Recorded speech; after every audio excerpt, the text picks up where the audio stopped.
एक वर्ड होता है पर्सपेक्टिव। अब हिस्टोरिकली हम देखें तो उसमें सब अल्टर्न पर्सपेक्टिव है, नेशनलिस्ट पर्सपेक्टिव है, ऐसे कई सारे पर्सपेक्टिव हैं, उसमें मैं नहीं जाऊंगा। पर इतिहास के दो पर्सपेक्टिव बड़े प्रसिद्ध हैं।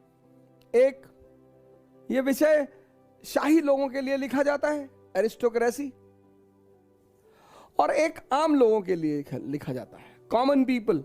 ये एकमात्र विषय है पूरे दुनिया का जो इन दो वर्गों के लिए भी लिखा जाता है, क्योंकि इसके नरेटिव को बनाकर जनमानस में एक विचारधारा तैयार की जाती है। जैसे आप चीन में जाएं तो वहां आपको सिर्फ साम्यवादी नेताओं का महिमा मंडन मिलेगा, साम्यवाद, कम्युनिज्म। आप पाकिस्तान में जाएं, ऐसे आप दुनिया के किसी भी देश में जाएंगे तो वहां की जो विचारधारा होगी वहां की सरकार पर आधारित होगी। ये हर जगह होता है, कोई ऐसा नहीं है किसी एक जगह होता है, ये सारी जगह होता है। सब अपना अपना नरेटिव फैलाने की कोशिश करते हैं। अब जैसे एक एग्जांपल मैं आपको देता हूं कि गांधी जी की एक घटना है, बड़ा छोटी सी। 5 फरवरी 1920 में उन्होंने नॉन कोऑपरेशन मूवमेंट शुरू किया, असहयोग आंदोलन। 5 फरवरी 1922 चौरी चौरा का कांड हुआ। 22 पुलिस वाले और पुलिस थाने को जला दिया गया।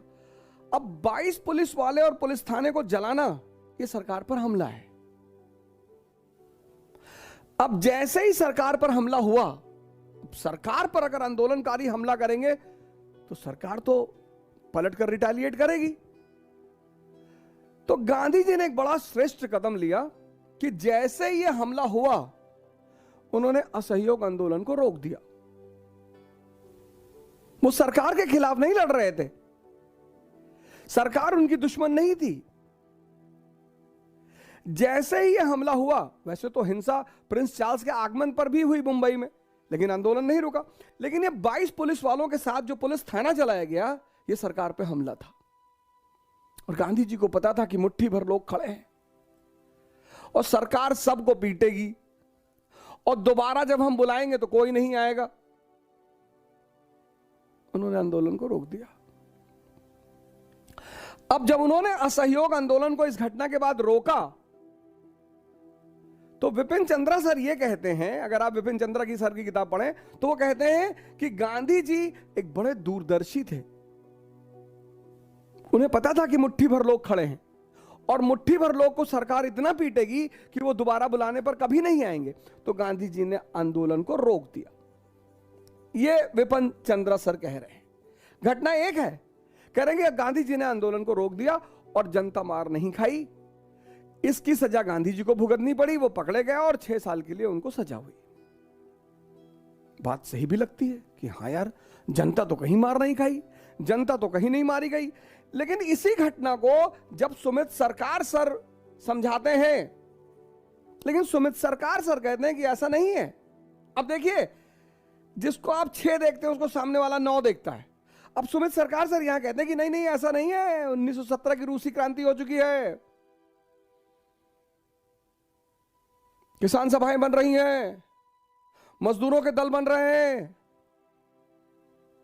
किसानों की सभाएं बन रही हैं, मजदूरों के दल बन रहे हैं, और गांधी जिनका नेतृत्व करते हैं वो पूंजीपति हैं। और गांधी जी को डर लग रहा है कि कहीं ऐसा तो नहीं कि ये आजादी का आंदोलन मजदूरों और किसानों के हाथों में चला जाए। तो उन्होंने पूंजीपतियों की रक्षा करने के लिए, to save the interest of capitalist, zamindars, उन्होंने इस आंदोलन को रोका। देखो सर, घटना एक ही है लेकिन पर्सपेक्टिव बदल रहा है। फिर अन्य संगठन है, वो कहते हैं अरे ये तो मसला बिल्कुल नहीं है, गांधी जी अंग्रेजों के एजेंट हैं। एक और जो विचारधारा है वो कहती ना ना ऐसा थोड़ी है, गांधी जी अंग्रेजों के एजेंट हैं। जब भी जनता सरकार से त्रस्त होती थी, वो जनता को आवाज लगाते थे, उसको खड़ा करके उसका सारा गुस्सा बाहर निकलवा देते थे, फिर आंदोलन खत्म करके वापस भेज देते थे। एक पर्सपेक्टिव ये भी है। कि गांधी जी सरकार के एजेंट थे। जब भी जनता सरकार से गुस्से में भर जाती थी, वो जनता को बुलाते थे, और जब जनता का गुस्सा शांत हो जाता था तो उसे वापस भेज देते थे। अब एक घटना के 3 पर्सपेक्टिव। अब सवाल यह है कि जो आदमी आपको वीडियो डाल रहा है वो किस पर्सपेक्टिव से दिखाने की कोशिश कर रहा है। हम तो भैया सिविल सर्विस को पढ़ाने वाले लोग हैं, ये सरकार की किताबें हैं, ये सरकार की किताबें हैं, NCERT। अब इस किताब में सरकार ने लिखवाया कि औरंगजेब, पेज नंबर 322, यह किताब है NCERT। अब सरकार ने लिखवाया कि औरंगजेब के शासनकाल के उत्तरार्ध में हिंदू सरदारों की संख्या धीरे